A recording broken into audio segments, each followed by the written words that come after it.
बिस्मिल्लाहिर्रहमानिर्रहीम। अस्सलाम वालेकुम। यूट्यूब चैनल पर तारिक मतीन आपको खुश आमदीद कहता है। सबसे पहले आपसे वही दरखास्त कि अगर आप चाहें तो चैनल को सब्सक्राइब करें ताकि वो चीजें जो मैं चाहता हूं आप तक पहुंचे वो आप तक पहुंच सकें। साद रिजवी को रिहा कर दिया गया है। ब्रेकिंग न्यूज है कुछ देर पहले की। मैंने आपके साथ वीडियो शेयर की थी यूट्यूब पर भी और ट्विटर पर भी। आपको बताया था कि वहां उनके मरकज मस्जिद रहमतुल्लिल आलमीन जब वो पहुंचे तो क्या मनाज़िर हैं। बड़ी तादाद में कारकुन थे, सरीजर नजर आ रहे थे। साद रिजवी का भरपूर इस्तकबाल किया गया, फूलों की पत्तियां निछावर की गई, तैयारियां भरपूर थी इस सिलसिले में। पंजाब के दीगर हिस्सों से भी कारकुनों को हिदायत की गई थी कि पहुंचे, और कारकुन पहुंचे। और जो लाहौर में थे उनकी तो बाकायदा ड्यूटियां लगाई गई थी गुज़श्ता कुछ वक्त से कि ये वहां मरकज में मौजूद रहेंगे। कुछ लोग जाते थे, अपनी जरूरियात वगैरह से फारिग होते थे, कामकाज से फारिग होते थे, कुछ लोग मौजूद रहते थे और ये सिलसिला बाकायदा शिफ्टों में चल रहा था। साद रिजवी पहुंचे, बहुत भरपूर इस्तकबाल किया गया उनका। 11 अप्रैल को इन्हें गिरफ्तार किया गया था नक्शे अमन के खदशे के तहत। 577 अफराद, 577, ये था नंबर उन अफराद का जिनका नाम फोर्थ शेड्यूल में डाला गया। इनका नाम भी फोर्थ शेड्यूल में डाला गया था।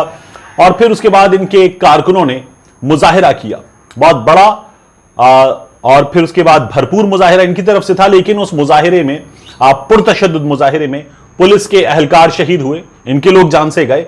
और हमने देखा कि उसके बाद जो है हुकूमत ने इनसे मुज़ाकरात किए, इनसे बात की, कई अदवार हुए और उसके बाद इनसे होने वाली बातचीत के नतीजे में मैं ये कहने पर मजबूर हूं कि हुकूमत कई जगहों पर मजबूर हुई। हुकूमत ने कई जगहों पर घुटने टेके और इनसे होने वाले मुज़ाकरात कामयाब हुए और उसके बाद साद रिजवी को रिहा कर दिया गया। मुस्लिम लीग नून के लोगों ने ये कहा था, बार बार कहा था कि ये जो लोग हैं इस वक्त जो इनसे मुज़ाकरात कर रहे हैं, ये तब क्या कर रहे थे जब हमारी हुकूमत थी, इस्टेब्लिशमेंट क्या कर रही थी। हमें कहा गया था हमारे वजीर आजम को कि ताकत का इस्तेमाल नहीं किया जाएगा, अब किया जा रहा है, लेकिन अब की बार भी वही हुआ था। यह गलत बयानी थी। तो बहरहाल साद रिजवी रिहा हो गए हैं और साद रिजवी का नाम, ये जो 1997 का काउंटर टेररिज्म लॉ था उसके तहत फोर्थ शेड्यूल में था और 16 अप्रैल को यह नाम उनका डाला गया था। अब मैं आपको एक और चीज बताऊं कि उनके वालिद मरहूम खादिम रिजवी साहब का कल से उर्स है और उस उर्स की तकरीबात में साद रिजवी भी शरीक होंगे। बल्कि जो उसकी वो तकरीबात हैं, अब उन तकरीबात की तमाम तर निगरानी साद रिजवी जो हैं वो खुद करेंगे। एक बाकायदा मुज़ाकराती कमेटी के बाद कमेटी बनाई गई थी जो अमल दरामद कर रही थी तहरीक लब्बैक से होने वाले मुआहिदे पर, और मुआहिदे पर अमल दरामद के सिलसिले में तमाम शराइत पूरी हो गई। कारकुन रिहा हुए, फोर्थ शेड्यूल से लोगों का नाम निकाला गया, कलदम का लफ्ज हटाने की समरी वगैरह मंजूर हुई और उसके बाद अब यह काम हो गया है। यहां मैं आपके सामने इस वक्त फिर मैं ये अल्फाज इस्तेमाल करूंगा, मजबूर हूं कि कुछ चीजें आपको बताऊं। जब मैंने ये वीडियो पोस्ट की यूट्यूब पर तो और ट्विटर पे भी, तो उसके बाद क्या हुआ, आप लोगों ने कमेंट्स किए। आप लोगों ने कमेंट्स करके जो बातें की उनमें से कुछ बातें मैं आपके सामने रखना चाहूंगा। राय है, मेरी राय है कि ये जो रिहाई अब हुई है, ये रिहाई एक बिगड़ी सूरत हाल का अंजाम है। ये सूरत हाल बिगड़नी नहीं चाहिए थी। हुकूमत को, जो हुकूमत ने वादा इनसे किया था, पहले भी मैंने कहा है नहीं करना चाहिए था, और फिर किया था तो फिर वादा किया है, उस सिलसिले में फिर आगे बढ़ना चाहिए था। लेकिन बहरहाल सूरत हाल बिगड़ी। आप लोगों ने खुद क्या कहा, आपने कहा है bad decision, now you will see what he does with Pakistan. ये मेरी वीडियो पर आकर बी अहमद साहब ने कहा है। उसके बाद नमल टीवी है, इन्होंने कहा ग्रेट न्यूज। फैसल जट साहब हैं, ये हमेशा कमेंट करते हैं और इन्होंने एक बार फिर दुआ दी, अस्सलाम वालेकुम रहमतुल्लाह। वालेकुम अस्सलाम फैसल।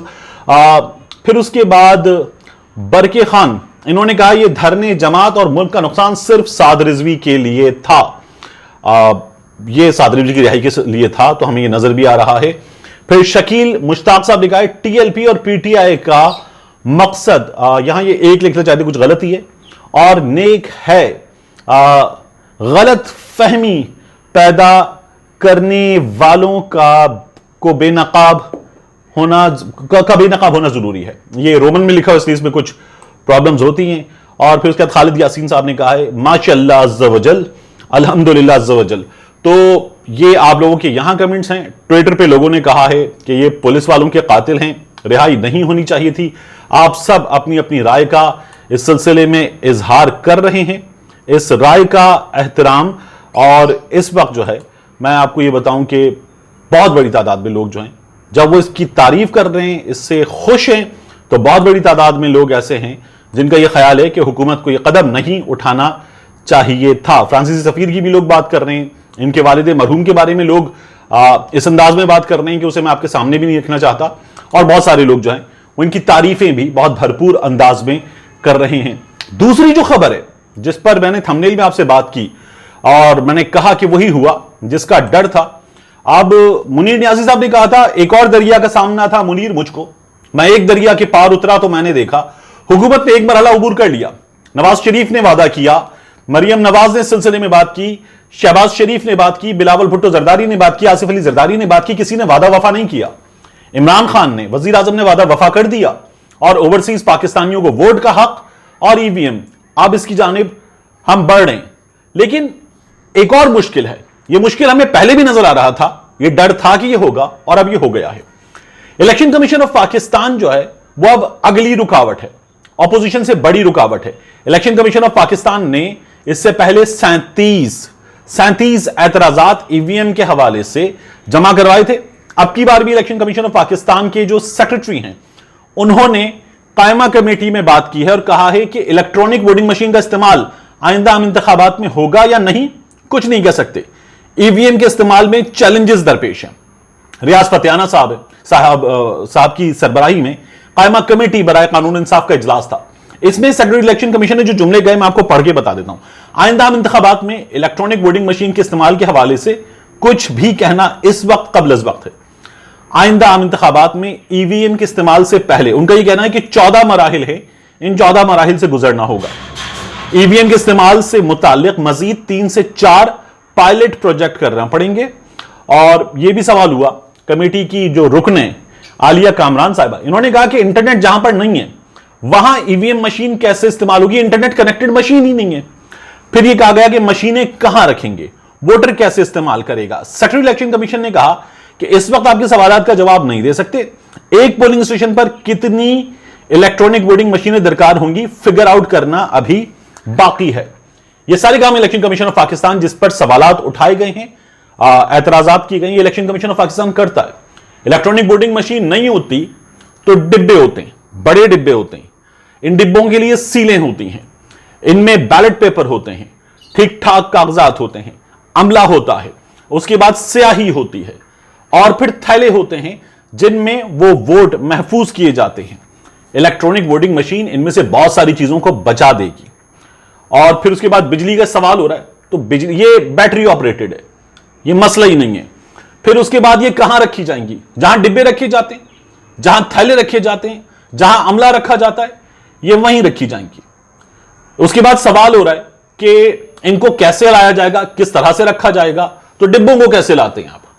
ڈبے ٹیلی پورٹ تو نہیں ہوتے کہ ایک جگہ رکھ کے آپ نے شوائیں ڈالی اور ڈبے اس جگہ پہنچ گئے جہاں پہنچانا چاہتے ہیں۔ مشینیں بھی ٹیلی پورٹ نہیں ہوں گی، انہیں پہنچانا پڑے گا، ڈبے بھی اور عملہ بھی اور تھیلے بھی اور بیلٹ پیپر بھی آپ گاڑیوں میں پہنچاتے ہیں، انہیں بھی پہنچانا پڑے گا۔ پھر اس کے بعد ایک پولنگ اسٹیشن پر پولنگ بوتھس بنتے ہیں، ایکسرسائز بنتے ہیں، مردوں کے لیے الگ بنتے ہیں، خواتین کے لیے الگ بنتے ہیں، بعض جگہوں پر مکسڈ بنتے ہیں، یہ سب کچھ ہوتا ہے، یہی سب کچھ یہاں پر بھی ہوگا۔ آپ پہلے بھی انتخاب میں جو ووٹنگ کا عمل ہوتا ہے اس کی نگرانی کرتے ہیں سیکیورٹی اہلکار، اب بھی کریں گے۔ تو یہ جو سوالات ہیں، یہ سوالات اب ہارنے والوں کے روڑے ہیں، یہ روڑے اٹکائے جائیں گے، یہ پہلے بھی اٹکائے جا رہے تھے، یہ اب بھی اٹکائے جائیں گے۔